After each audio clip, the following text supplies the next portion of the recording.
Chers amis, bonjour. Ce matin, j'aimerais vous parler des 3 muscles les plus importants dans notre corps.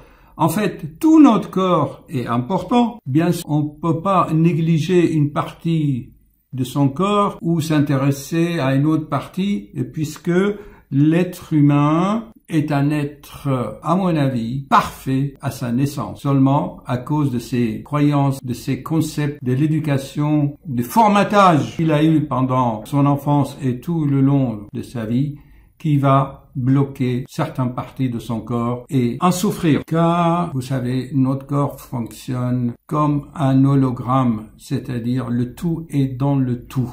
Vous vous souvenez de Mélenchon, vous connaissez ce principe d'hologramme, le tout est dans le tout, ça veut dire sur une plaque holographique, eh bien, il suffit de projeter un faisceau laser sur une partie et vous avez toute l'image. Comme je l'avais expliqué hier, si vous comprenez le principe de l'information et que sa nature est immatérielle, il est difficile aussi de comprendre comment dans une seule partie d'une plaque photographique, on peut avoir toute la photo. C'est quelque chose, pour les profanes, qui semble illogique et inconcevable. Et pourtant, ce sont des réalités. C'est ainsi que l'armature musculaire, ce corps musculaire, parce qu'à mon avis, l'être humain se compose de plusieurs plans. Il y a le plan vasculaire, le plan nerveux, le plan musculaire. Déjà, la peau forme en elle seule un plan et je vous parlerai de tout cela. On a toute la vie pour faire des vidéos et nous allons discuter de tout cela. Donc, comme vous voyez, tout est relié. Une simple tension ici peut perturber la posture. Un blocage au niveau du diaphragme ici peut avoir des conséquences notamment cardiovasculaires sur les battements cardiaques, sur le reflux gastro-œsophagien et surtout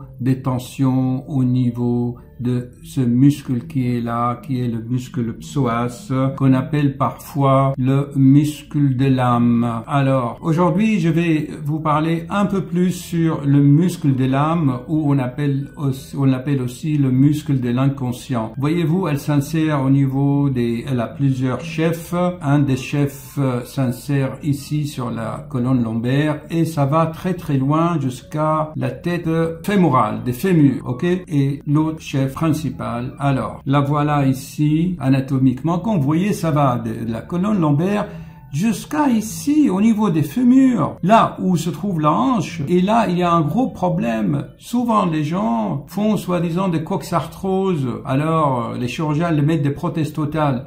Mais la cause primaire, le commencement, c'est des tensions au niveau de ce muscle qui écrase le cartilage ici. Un cartilage comprimé, il n'est plus vascularisé, donc il se fissure, il se détruit et c'est le début de l'arthrose. Et tout cela, c'est dû à des tensions, puisque ce muscle, comme vous l'avez constaté, il est relié au diaphragme, à l'autre muscle dont j'ai déjà souvent assez parlé dans mes vidéos. Voyez-vous ce muscle? Eh bien, quand j'étais étudiant, je faisais beaucoup d'aide opératoire. J'aidais les chirurgiens à faire les opérations et j'ai remarqué que souvent, après l'appendicectomie, que les gens ne pouvaient pas marcher, puisque l'appendice se trouve là.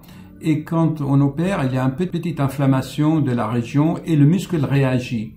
Elle se contracte. Alors souvent, je m'étais posé la question quand j'étais étudiant, mais pourquoi quand on opère du ventre, de l'appendicite, eh bien les gens boitent. En fait, ce muscle psoas donne des fausses pistes de diagnostic. Souvent, les gens ont mal au dos, par exemple. Alors, ils vont prendre des anti-inflammatoires. Alors, vous savez, c'est très très grave parce que les anti-inflammatoires ne guérissent pas les tensions musculaires ici. Ils ne guérissent rien de tout. Ça soulage par des effets au niveau du cerveau et peut-être une action locale sur l'inflammation, car l'inflammation libère des substances qui vous donnent cette sensation de douleur. Mais on ne résout pas le problème. Aujourd'hui, retenez bien ce muscle.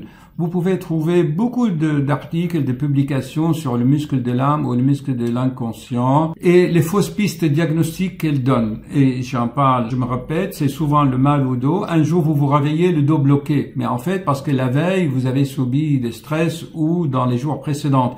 ou parfois quand on a des inflammations de l'intestin, eh bien parfois aussi ce muscle se contracte, se crispe. Tout est question de crispation. Quand vous respirez mal, par exemple, eh bien, vous voyez que tout est lié. Donc, voici un aperçu de ce muscle très important qui donne des fausses pistes, des souffrances, des irradiations de ces douleurs, notamment douleur à l'hanche, la coxarthrose, quelqu'un qui boite, qui est plié en deux, mal au dos, vous voyez, je veux dire. Maintenant, pour les deux autres muscles, c'est simple, j'en ai assez parlé.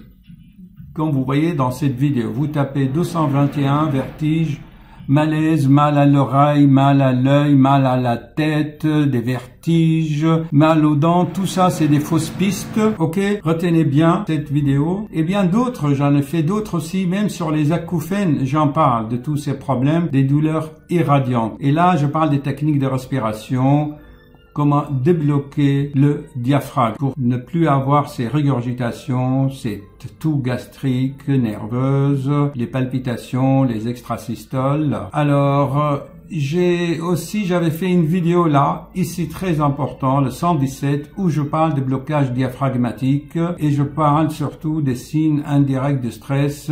Et ici, je vous recommande vivement de lire le livre de Durkheim. Si je clique là-dessus. Voilà, j'en parle vraiment bien dans cette vidéo. Comment repérer les petits signes inconscients de stress. Et en fait, surtout, c'est le blocage diaphragmatique, la crispation de la mâchoire. Ce muscle-là est très puissant, le muscle de la mâchoire, ok? Donc, si je résume bien la situation, retenez bien que ces trois muscles, la mâchoire, vous savez que le muscle de la mâchoire est très puissant puisque dans le cirque, il y a des sportifs. Rien qu'en mordant une corde avec leur mâchoire, ils peuvent tourner, ils se balancent. Tout le corps peut être attaché si vous mordez quelque chose ici. C'est incroyable la force qu'il y a. C'est une force colossale. Ainsi que la force au niveau des diaphragmes, c'est la vie, quoi. La respiration, c'est la vie. Et la force colossale dans le muscle de l'inconscient de l'âme ou le psoas. C'est des muscles très puissants qui peuvent supporter l'équivalent d'une demi-tonne ou des tonnes de force. Et c'est ça qui détruit la hanche. Et les chirurgiens mettent à tort et à travers des prothèses. Oh là là, écoutez, il y a des travaux, je vais arrêter. À la prochaine, on en parlera.